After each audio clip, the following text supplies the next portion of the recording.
All right, everyone. All right, yes, thank you everyone for bearing in there with our technical difficulties. Welcome again to the Power of Engagement with Pepper Robot and our special guest, Dr. Naseem Banesh from UNLV. My name is Peter Bowman. I'm an account manager here at Robot Lab. My specialty is lying in higher education. And to my left, I have Cedric Vaudel, Vice President of Sales here at Robot Lab. Oh, maybe. Today's agenda, I'm just going to go ahead and highlight everything that will be happening during today's webinar.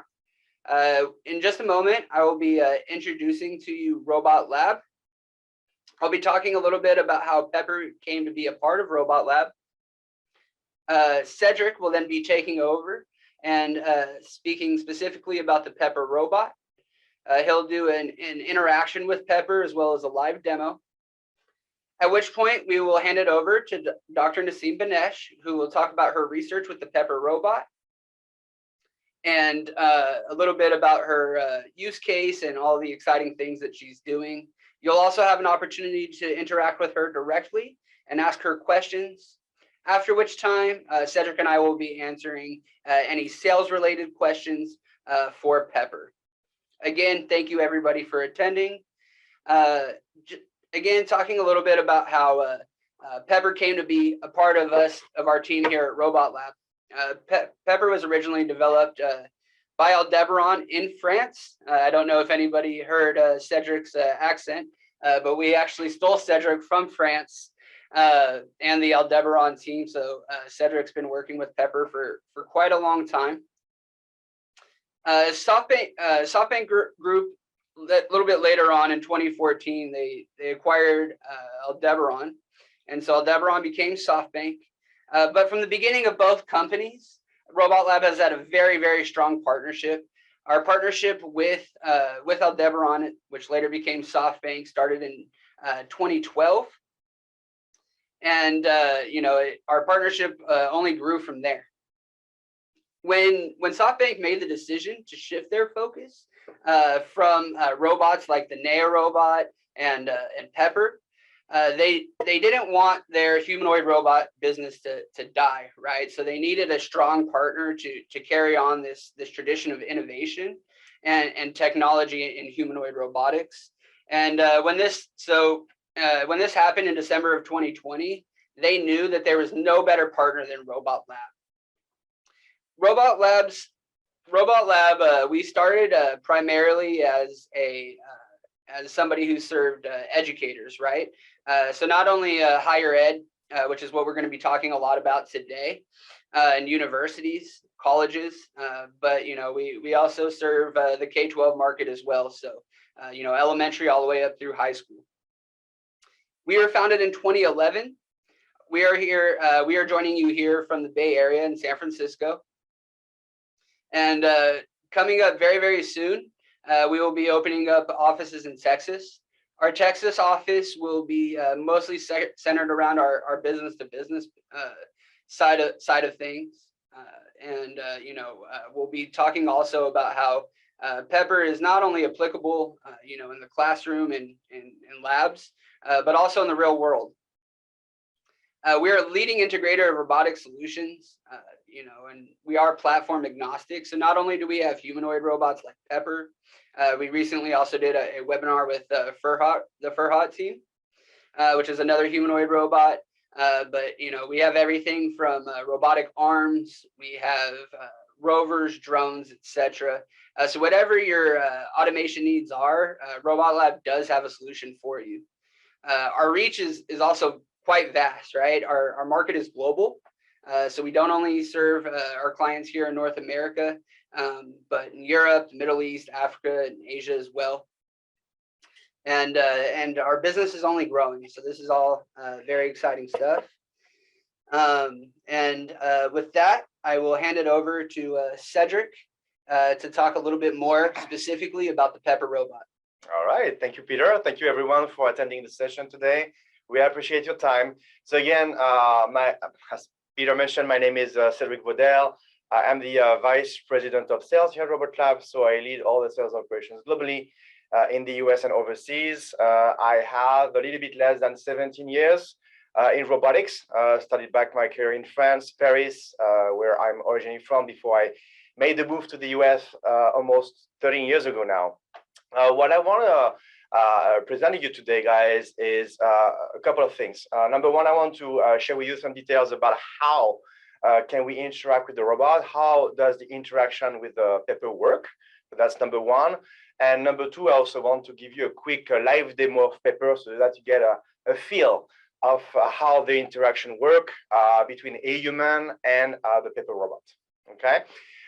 So talking about the interaction with Pepper, we identify three different phases in HRI, in human-robot interaction. Phase number one is the engaging phase. And for Pepper, this is basically when Pepper is basically trying to connect with a human. And for that reason, people will try to attract people with his voice or her voice, you will decide. I'm going to right now decide that Pepper is a she for today's session. So Pepper will attract humans with her voice. So she can speak out loud. She can also move our body parts to create some kind of like animation and bring attention to her. And just by being physically present. As you might know, Pepper is very unique by her shape, by her design, and obviously compared to other type of platforms such as the typical screen on wheel, we are elevating the experience to another level with her. This is the one she can bring people to come see her and talk to her just by her presence. So number one, she can be very active to attract people, but she can also just wait, okay, and not doing much, but just being here, present, and waiting for someone to come in and start an interaction with her.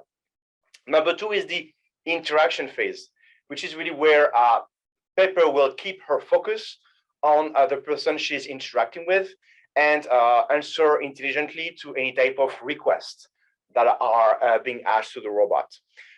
Third and last phases is the disengaging phase where, well, that's the end of the conversation. Then what a Pepper is supposed to do, okay? And so we are going to, again, to train Pepper to, I would say, behave politely and accordingly to end a dialogue, a conversation, or interaction.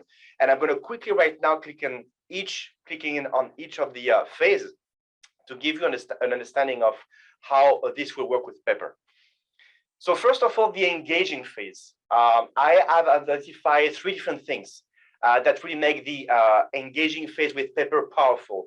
Number one, I just mentioned it, the form factor is ideal. Obviously, from a manufacturer point of view, as Peter was mentioning, I used to work at Aldebaran Robotics. So I was part of the team that helped with the design of the platform. And obviously, building a humanoid is not the easiest type of robot that you can build. But I believe it was worth the effort because, as you might know, a humanoid shape is much more engaging than any type of platform, right? And so the curves, the design of the robot, the fact that she looks like a robot, but not too much a human is important. The size is also very important.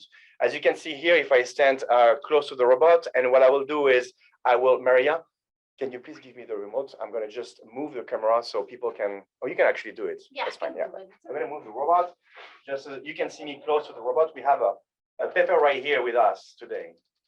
You guys are so lucky. See? So I'm right by the robot. I'm French, so I'm not that tall, but still, the robot is 4 feet tall, which is about 1 meter 20 centimeters. So it's not too big, so it's not scary. It's not too small because obviously we want the robot to be visible, okay, in a lobby area, in a hotel, at a university lab, etc. Number two, what we call with Pepper the solitary mode, which is essentially when Pepper doesn't have any human around, but still Pepper will show that she's alive. And in order to do that, what we did is we created a kind of a neutral behavior that works in a loop, but it's kind of random, that trigger movement and also colors for Pepper. So that basically when I'm actually not actively interacting with Pepper, but I'm just passing by, walking around and have a close look at Pepper, I see that Pepper is alive because she's kind of moving her chest, pretending that she's breathing, she's moving her head left and right. So I can see that she's alive. It's not just like a paperweight, right? And I can just come and talk to her. So that also obviously trigger curiosity. Third and last item for the engaging phase is what we call the adaptive behavior, which I believe to me is also very important, which essentially is a way for you guys to determine a different type of behavior based on the distance that Pepper has with a human. Obviously, like for any human, Pepper is smart enough to understand how far she is from a human or for just someone passing by. And based on this distance, you're going to be able to adjust the way she speaks. Maybe she's going to have a different message. It can be, hey, how are you? Hey, can you come over here if you need anything? Or obviously, if I'm very close to her, she's going to say something different because I'm already in front of her, okay? So that can be the content of the message. That can be how loud the voice is. Obviously, if I'm far away, people will need to speak louder so that I can pay attention to her. I believe the last thing is also the movements. Obviously, she can have big movements to attract people to a booth, for example, for a trade show or conference. But obviously, if I'm already at the booth interacting with her, Pepper doesn't need such big gestures. So I hope this makes sense to you guys. Jumping to the next slide. So after the engaging phase, once I've come to the robots and started to interact with Pepper, just before that, we're going to have a phase where Pepper needs to understand that she's in front of a human. Okay, and so the main way I will say to trigger an interaction with Pepper is through the cameras of the robot. So Pepper has two cameras. Interestingly, those are not the eyes actually, but the cameras are on the forehead and on the mouth to allow the robot to basically detect a human face. And this will basically trigger interaction. And then you can train Pepper and tell her that each time you are going to detect a human face, then you're going to start an interaction with this person and start a dialogue by hello or welcome or how can I help you, etc. And obviously, you will be able to decide on the script. So this is basically when Pepper will start speaking. It can be English, it can be in other languages. Pepper can speak up to 24 different languages. And after that, Pepper will talk. So this is also very important. The way that Pepper is going to talk is also part of, how can we engage even more humans so that the interaction is smooth and the interaction is not, I would say, not boring. You're not talking to this like kind of robot voice in a way. So for that, we are going to focus our attention on the variation of the intonation to make Pepper's voice even more like human and engaging. We can add also some sound effects in between sentences. So it can be the sound of a sigh or the sound of a laugh, or it could even be like a small, like, sample of a song after maybe a sentence. I don't know, but you can, change the voice of the robot, adapt the speed of the voice, but you can also add, basically MP3 files. Okay. While Pepper is talking, like for a human, to make it even more look like natural, we're going to add some motion to, work on the body language. So obviously, Pepper is talking. It's not only about the voice, it's about the, overall interaction and experience for the end user. So here, Pepper, as she's talking, will be able to move her arms, fingers, hips, necks, using her, what we call in robotics degrees of freedom, like joints, to basically being capable of moving while she's talking. And the last thing, obviously, to also make it look like a human will be what we call the eye gazing, which means essentially that Pepper will use her camera to also do a human face tracking. Okay, so while I'm actually moving in front of the robot, that a human is not obviously static. As I'm talking to the robot, I can move a little bit to the left, I can move a little bit to the right. So Pepper is capable of actually moving her head to follow me, which again will make me feel that she's connected to me, she identified me, and we are still in this conversation. While you will be interacting with Pepper, there are essentially two ways to interact with the robot. The first one is through vocal commands. So I can talk to the robot and the robot will answer accordingly. I can ask questions. Pepper can give me any type of information that you want. So that's number one. The second way to basically interact with the robot will be through a tactile commands. So I can also touch some body parts of the robot, like the hands, for example, and Pepper could react accordingly by saying, "Oh, this is itchy," or "Hey, how are you doing today?" Handshake, fist bump, you name it. But more importantly, one way to interact with the robot through tactile command will be through the touch screen. So as you can see here, Pepper embeds a touch screen on her chest that basically allow her to display information. Okay, so we can have, for example, a menu on the touch screen. And again, obviously the menu can be entirely customized with your logo, with some options available on the screen. And I can actually select an option on the screen and the robot will react accordingly. But the second thing I want to tell you about is during this interaction phase, while the robot is talking, the robot can also display any type of information on the touch screen to make the experience for the end user even more impactful. So as Pepper is telling me about how good the wine is in France, for example, Pepper can also show me a video of some vineyard in the Bordeaux region. Okay. Last thing about the interaction phase will be about how quick and how smooth Pepper can answer a question. And that is really very important. You don't want necessarily to rely on how good your internet speed is. Sometimes you work in a remote area, sometimes you bring the robot to a conference, and sometimes you know that at a trade show the Wi-Fi is awful. So you don't want to rely on an internet speed for that. And that's the reason why the way that we build the software is that you can actually install the programming of the robot directly, physically, like locally on Pepper. So in that aspect, then just right here, I'm not there yet. Thanks. So just because of that, we want the robot to be smooth, to be quick. Today, the internet speed is slow. I don't want to have Pepper, needing like 5 or 10 seconds to answer a question, obviously, or I will be engaged and I will just leave. I want Pepper to be quick and responsive, and that's the reason why all the packages are, installed locally on the robot, so that we don't rely on a slow internet access or no internet at all. Let's say that one day your internet is down. We don't want Pepper to be in a closet and wait for Comcast to come fix the internet.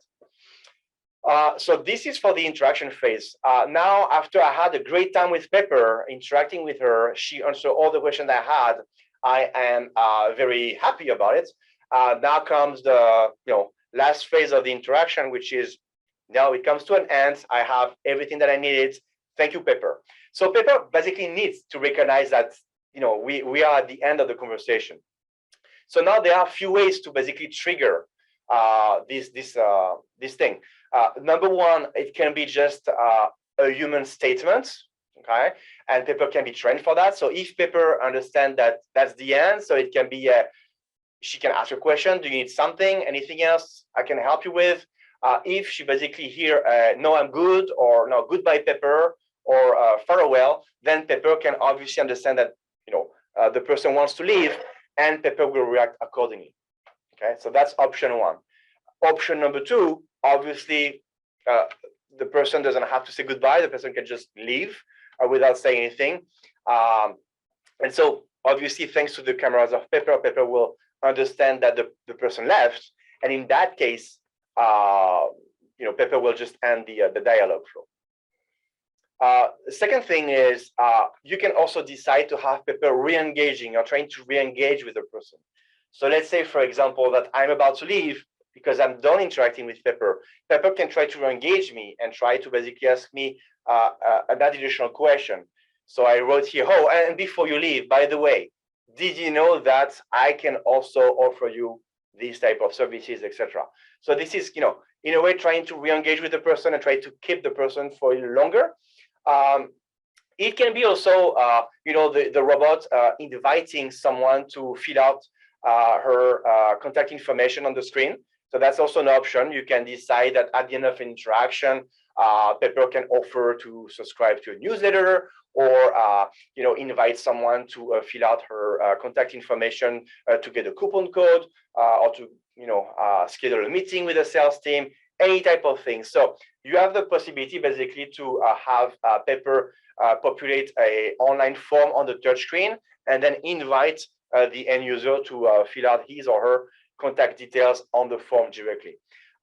If you don't feel comfortable in having 50 people per day touching the same touchscreen, it is also possible for Pepper to show a QR code and invite guests, customers to grab their phone, scan the QR code, and then we can redirect that obviously to any type of web page. Last thing about the disengaging phase will be when Pepper closes the interaction.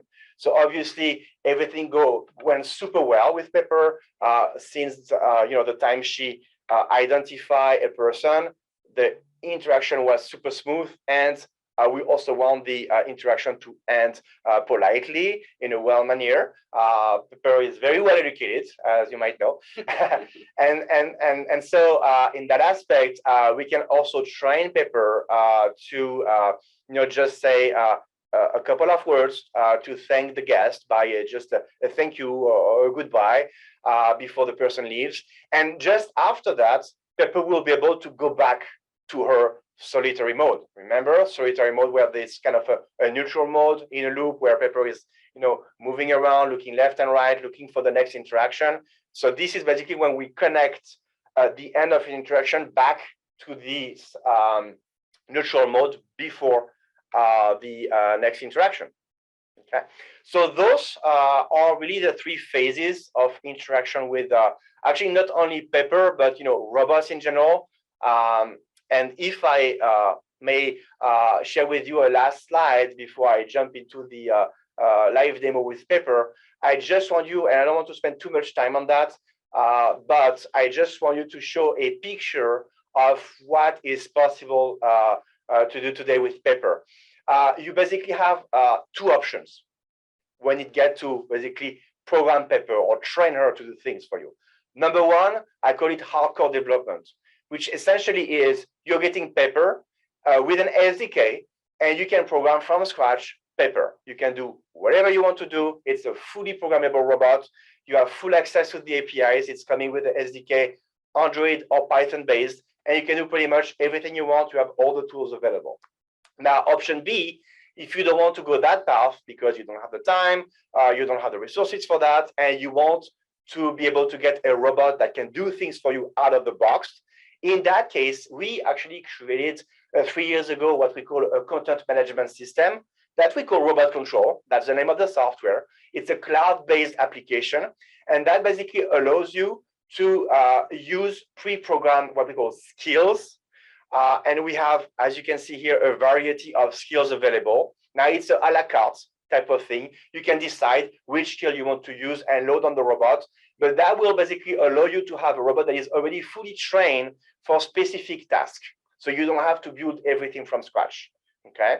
And if you want more details about the content management system, because that's not the topic of today, please email us or send us a message on the chat bar in Zoom to schedule another one-on-one session on the content management system, and we'll be happy to give you a demo of the CMS, Robot Control CMS. Okay.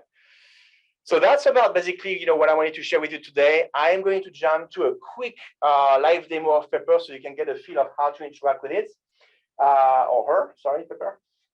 So first thing I'll do right now is we're going to adjust really quick the camera so you can see a full picture of Pepper and I. I just clicked on the content management system. So right now you're going to see basically Pepper using this CMS software robot control to interact with me. What we're going to see in a minute is basically a menu. Obviously, this is a demo. So it's very simple, very straightforward, but everything that you can see here, the content of the menu, the script of the robot, everything is entirely customizable.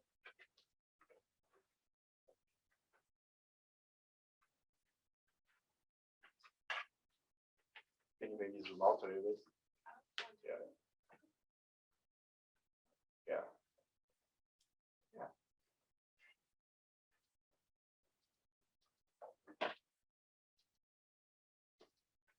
Hi, Pepper. Sure. I'm going to adjust the volume of the robots. Last thing we wanted is for Pepper to interrupt us every 5 seconds during the slides. So I'm adjusting the volume to 90%. So obviously you need to type a passcode to access the volume. We don't want, people to play with it. All right. Hi, Pepper. All right. Are you ready? Always ready for you, human. Hi, Pepper. Hi. How are you? Imagining myself having a fabulous vacation. How old are you? A lady is not asked this question. Where are you from? France. Swapping robotics built and brought it into life there. And what can you do?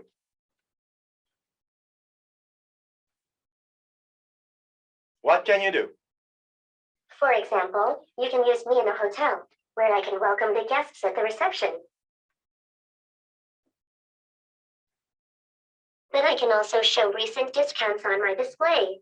Usually I can do everything I was programmed for.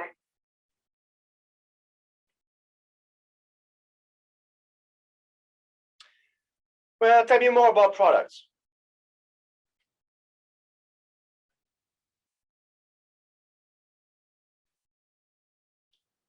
Products? I have a variety of products, the most popular of which are Now, RUVD, Disinfection Robot, and Pepper. Say or tap one of the buttons on my screen to learn more. Let me try Pepper. Great to see you. My name is Pepper. Let me tell you something about my construction. I am 1 meter and 20 centimeters tall, and I weigh 28 kilograms. But do not steal me. I'm going to send the SOS signal, and then there is really trouble. I was designed to interact with humans. Therefore, I have microphones and cameras in my head. I'm proud of my 20 degrees of freedom. Please give me some space to demonstrate what that means. I can reach for the sky, and I can look around and move my fingers, or inspect the floor if it is clean. Besides the ability to speak, this flexibility enables me to communicate on a superior level. Look at that.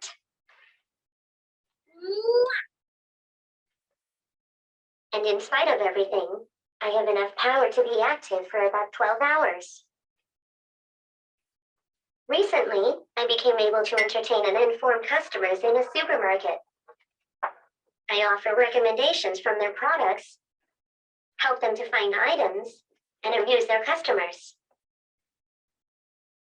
By taking selfies, by dancing to nice music, or sending greetings to their loves.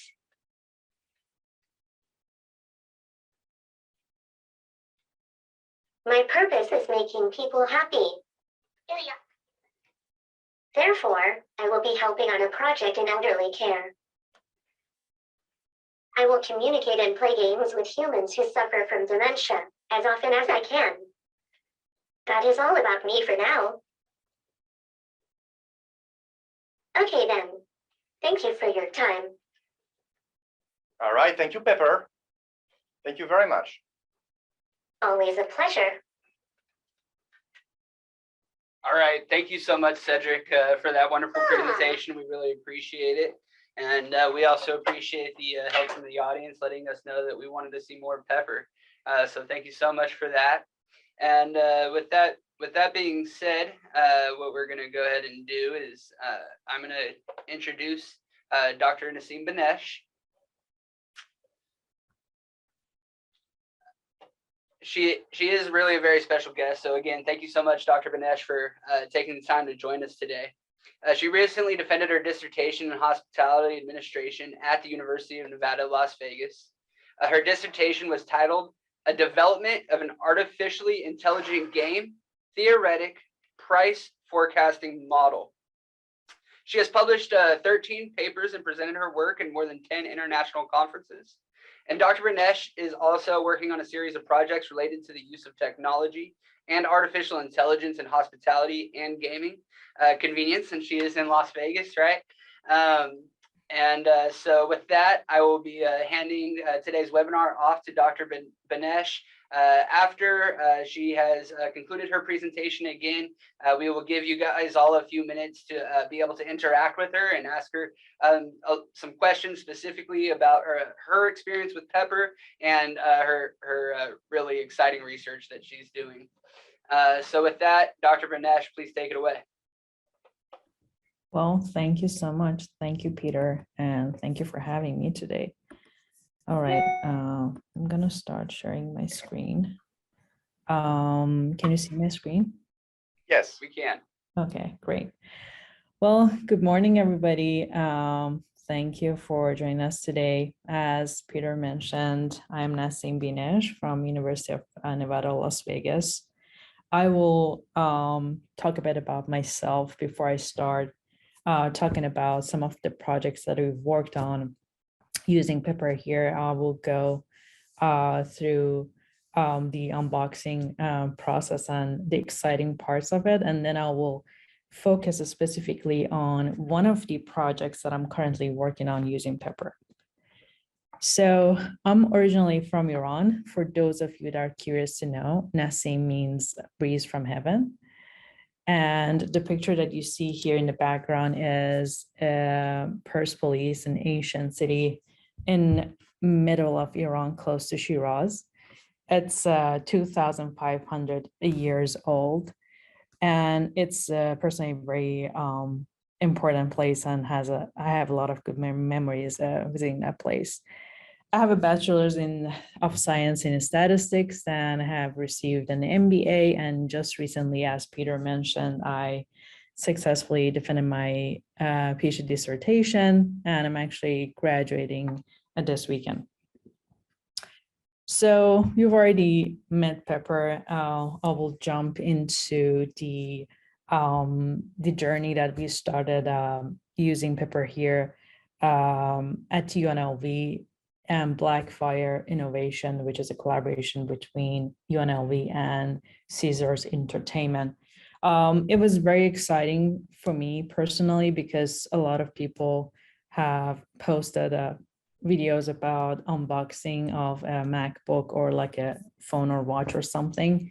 But I had the privilege of being present when we unboxed Pepper here. And it was, for me personally, a very exciting moment because that was the very first time that I saw Pepper being unboxed, and we set it up that day. So you can see that here, it arrived in the box.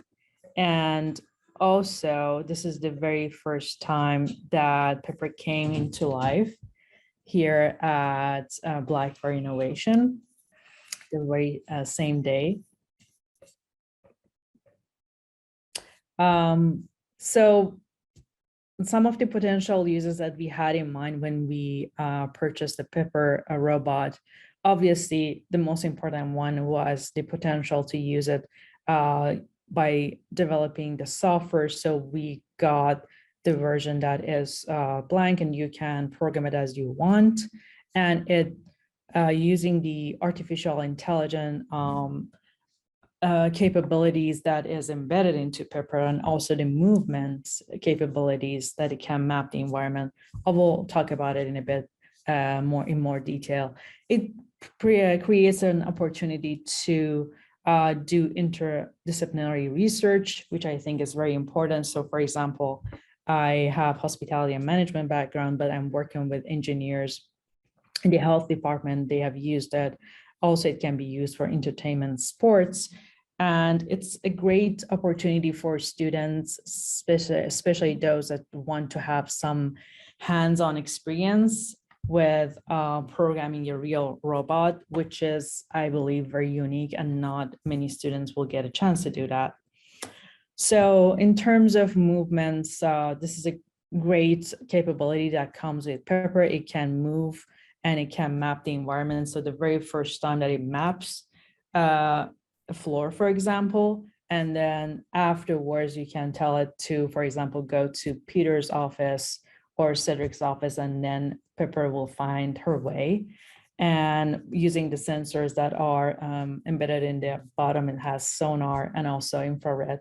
So you can do that without bumping into objects. And the other possibility is just moving it around with a joystick. So you can see here, for example, that by using just a joystick, you can move not just the head, but also the full body. And also using the other capabilities, you could also maybe move the arms as well. So these are some of the things that could be used in potentially like seeing how participants in the study are going to react in Pepper actually approaching them or talking to them and those things.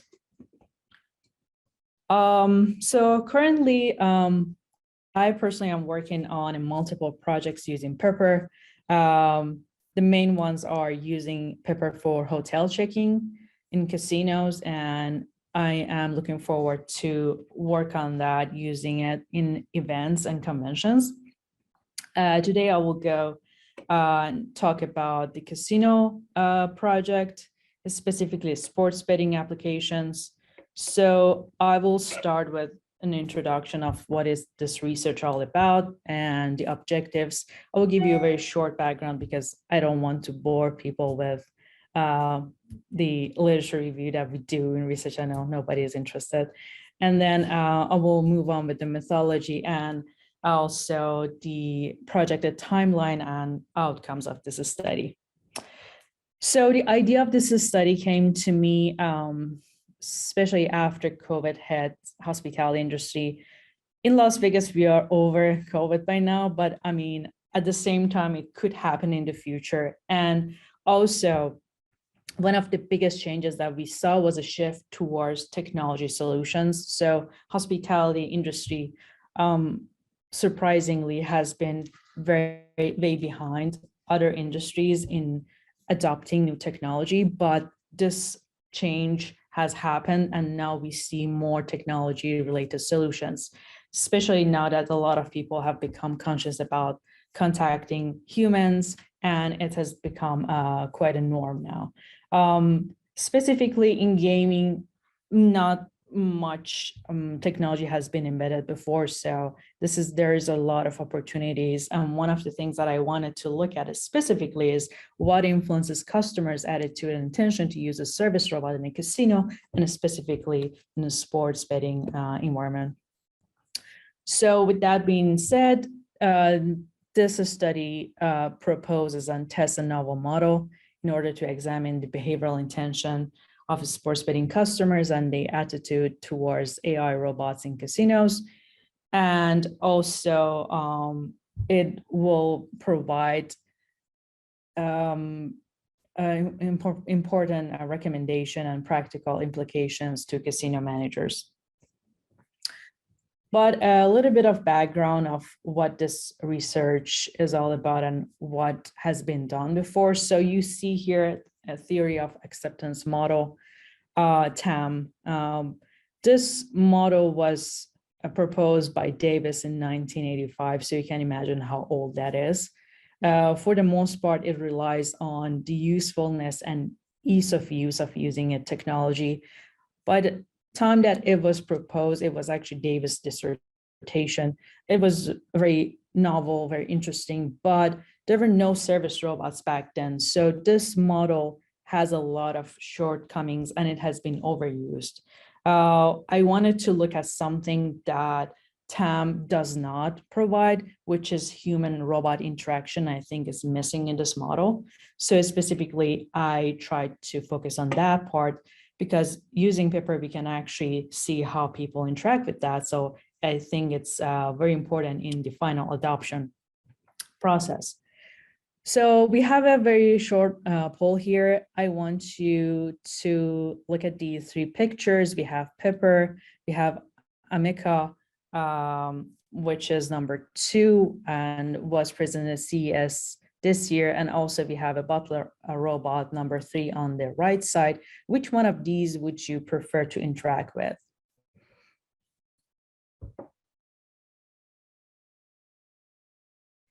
All right, everybody, we're going to go ahead and give this poll a few minutes to show the results.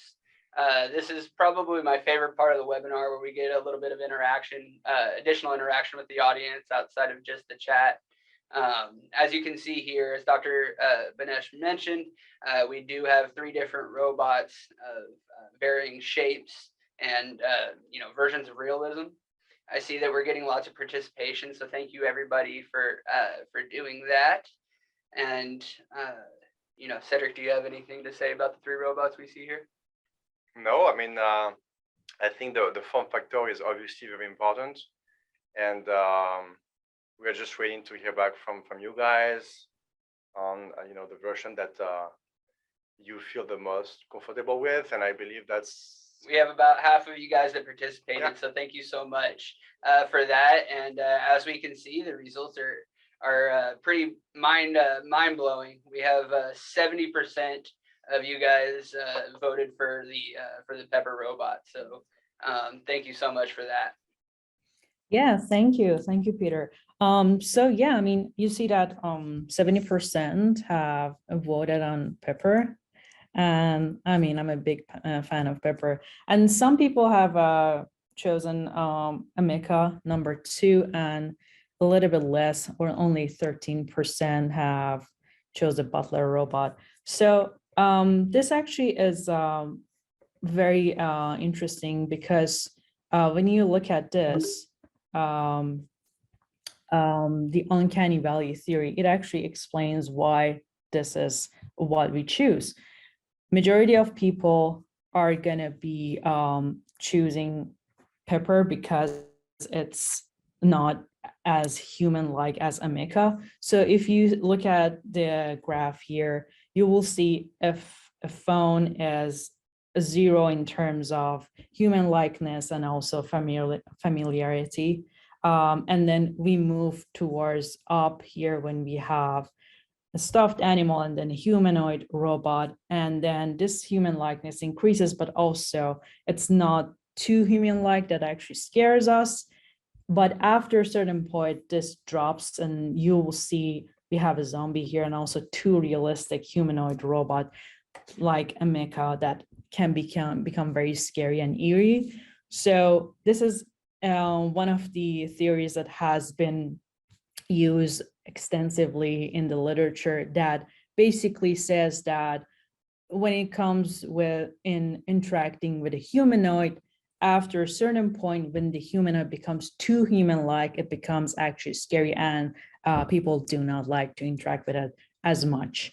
So this is one of the theories that I've used in this study. And based on that, I also looked at anthropomorphism, which means that how human-like the robot is, and human embodied robots such as Pepper are obviously more interesting to interact with. But as I said, robots like Pepper that are more like cartoonish and have an anime face are more pleasing to interact with compared to Ameca that we see in here in the bottom, that is probably more like a sci-fi movie.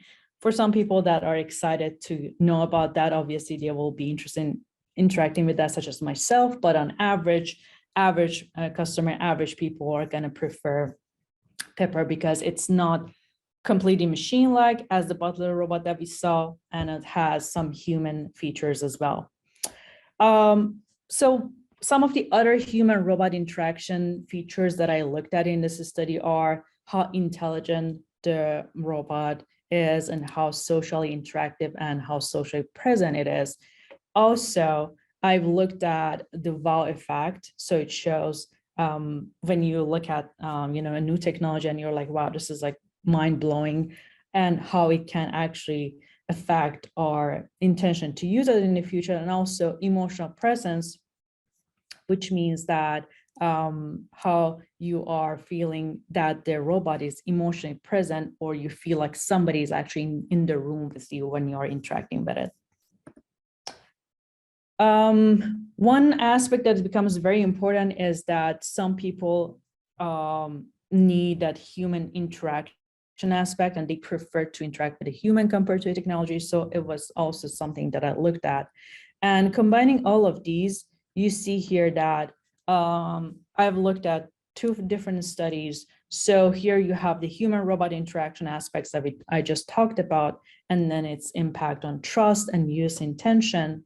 And this part I used an MTurk survey that basically participants look at the pictures of a kiosk and a robot, and also videos, and then they answer to some questions. And in the second study, I looked at not just the variables from the first study, but also these psychological factors when it comes to actually interact with the robots. In the second one, it's an experiment that they will interact with the robot, they can talk to it, and then we will see wow effect and other factors that I mentioned. Also some characteristics like how kind versus cruel the robot is, and also some control variables, tech versus human, need for human interaction, also their sports betting experience.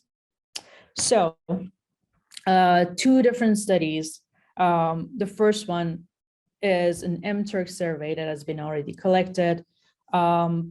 Participants will look at pictures and videos of a kiosk and robot, and then they will answer to questions if they would like to use each of these for placing a sports bet. And also in the second study, it's an experiment that they will actually interact with the robot, with the kiosk, and also a human agent. They will place a bet through each of the agents, and at the end, we will ask them some questions about their experience.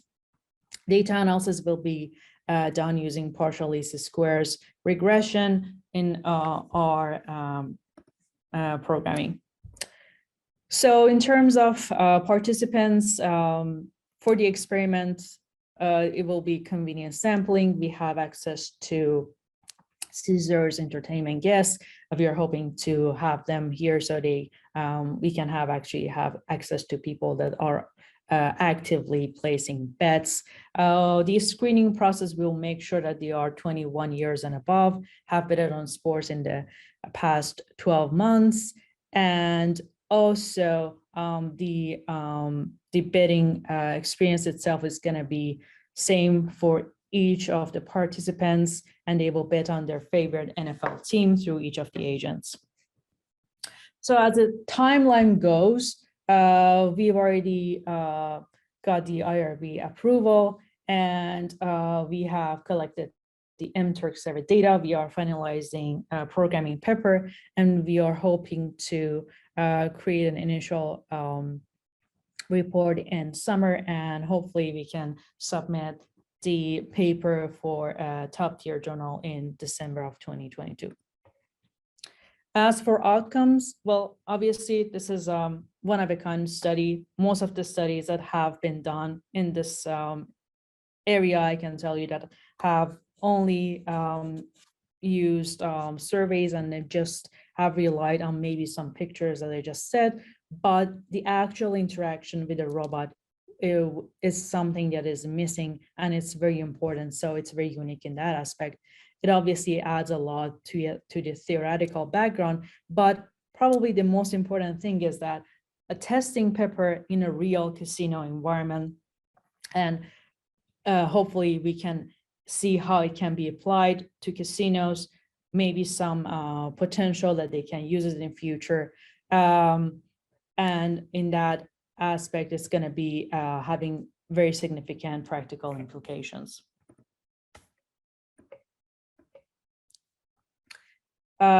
So as for originality, as I said, this is the best to our knowledge that investigates human machine interface interaction in a real casino environment. You see the replica of a casino floor that we have at Blackfire Innovations. This is where the study is going to be conducted. People will come in and place their bets. And also, this study has been supported by International Center for Gaming Regulations, ICGR, as well as Blackfire. As I mentioned, Blackfire is a collaboration between UNLV and Caesars Entertainment. And Office of Economic Development will provide Pepper and LG kiosks that will be used for this study. And also, as I said, the replica of casino floor. Well, with that being said, this concludes my presentation. I'll be more than happy to answer to any questions you might have. Thank you so much, Dr. Benesh. We appreciate that fantastic presentation you just showed us. It's a lot of exciting stuff happening with Pepper, and we look forward to seeing the results. With that being said, we're going to go ahead and open it up right now for some Q&A for Dr. Benesh. And in just a few minutes, we will go ahead and take it over to the Robot Lab team, who can answer some more the more technical questions concerning the Pepper robot, not relating to the research. So just looking at a few of the questions appearing here on the chat. Yeah. So we're looking through the Q&A right now, and I see a lot of questions about the Pepper robot itself, but not a lot of questions for Dr. Benesh specifically. So with that being said, I think we're going to hand it over to Cedric to go through some of the questions. Cedric? Yeah, so thank you, Peter. So really quickly, a few questions we had were related to the differences between Now and Pepper. So for those who don't know, Now is the older small brother of Pepper. Now was released back in 2008, and it's still here. We actually just released the new version of Now called Now AI Edition, which is very exciting. We launched it a week ago. So now it's still here, still around, and still performing very well. So obviously the main differences between Now and Pepper is the size, first of all. Now is 23 inches tall. Pepper is 4 feet tall. So that's one thing. Second thing, Now is a legged humanoid robot with 2 little legs. Pepper doesn't have legs. Pepper is on her bases with 3 wheels that you might not see, or see. You can see it with on the camera here. So that's how she looks. So very different from Now. And the third and last thing about the design is obviously the touchscreen. Pepper does come with the touchscreen embedded on the chest. Now doesn't have any screen. So it's mostly vocal commands and vocal interaction. So those are really the main differences between Now and Pepper in terms of design. Now in terms of software, it's actually very similar. Both Now and Pepper comes from the same manufacturer, SoftBank Robotics. They have the same software ecosystem based on the operating system called Naoki. On the top of that, the robot is fully programmable, and you have access to the full SDK and full API access. Okay. If you want more information about Now, feel free to reach out, and we'll be able to give you more details about the latest edition of Now AI Edition. So that's about Now and Pepper. How is Pepper being used in education? 2 main use cases. The first one is for platform as a teaching tool for coding and robotics. Once again, Pepper is a fully programmable platform, so it is used to introduce students to coding and robotics. Like for now, Pepper can also be used through, for those who know, Choreograph software, which is a software that is included by default with the platform. Choreograph does look like Scratch or Blockly. For those who know, it's a drag and drop programming interface where you get access to libraries of pre-programmed behaviors, you have access to sensors, and from a drag and drop type of thing, you can create flow of interaction, dialogues, etc. And you can actually code in Python through Choreograph. And just to expand on that a little bit, Cedric, the really fun part about Pepper, and going over to a little bit to the previous question as well, as the difference between now and Pepper, right, is the presence of Pepper. So not only are you allowing the students to learn coding and programming through Python or the Android Studio platform, but you can make it a fun project as well, right? So obviously Pepper, again, brings that presence to the table due to its size.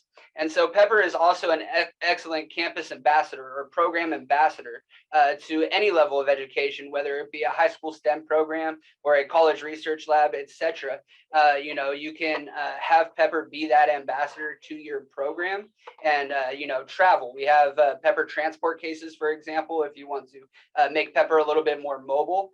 So it's just another layer to the interaction. And when I do want Dr. Benesch to be able to answer questions as well. So I do see one question here on the chat that says, Dr. Benesch, do you expect for people to be able to experience problems in understanding humans in noisy environments? So Dr. Benesch, I'll let you take that one. Sure, yeah, thank you. Well, this is a great question. I think if there might be some problems. I mean, because it's like Pepper recognizes voice, but I mean, if there are too many voices, it might be a bit difficult for Pepper to maybe focus on one. We haven't had any issues with Pepper being with that specific you said, but I also have to say, like, we are now very noisy, and it's like in a lab, so it's very different. But when there are people talking, I can say that Pepper will try to respond even if you're not talking exactly to Pepper. Oh, the best part about that too is that, again, if it is more of a noisy environment, right, Pepper does have that tactile option for you to be able to touch the tablet. And just a couple of things that you may or may not have been able to pick up on during Cedric's interaction. There's a few different indicators on whether or not Pepper is actually listening. Number one, it has lights on its shoulders, right? So if you notice during the presentation where Pepper was talking a lot about itself, right, those lights actually turned off. That indicates that Pepper is not listening at that moment. And then also at the top of the screen, it has text-to-speech or speech-to-text, right? So Pepper will actually show you what it heard. So you, as the person interacting with the robot, will know how to adjust the way that you're speaking so that the Pepper can actually understand you. So those are two really important points. And Cedric, I'll let you continue on with some more questions. Yeah, we do have tons of questions, so thank you, guys.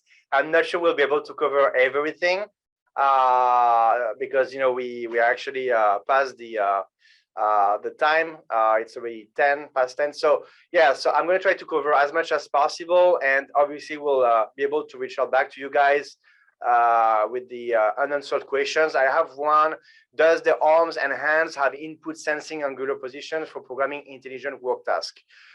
So the answer is yes, Greg. However, the main purpose of Pepper is not actually to carry items. The arms and the fingers of the robot have not been designed for that. The arms and the hands and the fingers of the robot that you see have been designed to give a feel of a human-like type of robots, again, focusing on human-robot interaction. If you are looking at robots that can manipulate objects, we do have other solutions here, such as robotic arms. We don't have any robotics arm here for the demo, for the webinar, but we can schedule with you another session to show you other options where the human interaction is not really the focus, but maybe more the object manipulation is one. We also have robots that can deliver items from point A to point B. So again, you are going to load items on the bot and then send the robot to the other aisle of your hotel, or to do in-room service, or in a bar, in a cafeteria, or a restaurant. So this technology is available. We offer that, but it's not going to be Pepper. It's going to be a robot that is especially designed for delivery. How can Pepper be used in teaching STEM for high school? Great question.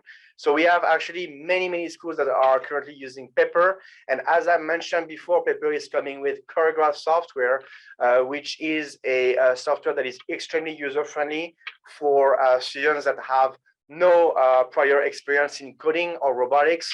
It is a great introduction to coding with drag and drop programming, as well as Python, if you want to go a little bit further for advanced users. We also have a curriculum designed for high school students that is also available for Pepper. And actually, we do have activities for any grade level. We also have a curriculum for elementary students to do storytelling with the robot. The robot is a great platform for that.